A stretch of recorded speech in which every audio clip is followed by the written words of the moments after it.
पैसे छापत होता का रे? किती आणले दाखव मला.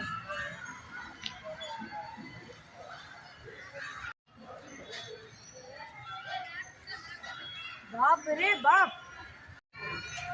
हे घेऊन काय आला? काय दुसरा प्लॅन तर नाही आला तुझा? गप रे. मग काय सांग की. तू पैसे घे आणि चुप बस, समजलं?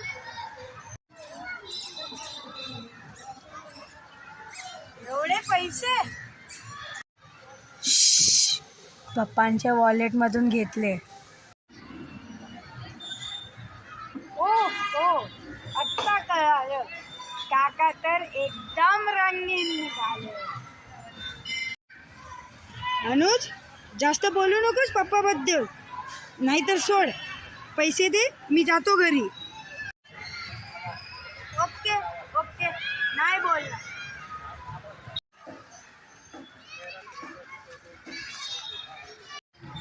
मला एक कळत नाही, काकू तर घरी 1 महिन्यापासून नाही. मग तुझे बाबा ह्याच्या काय करणार होते?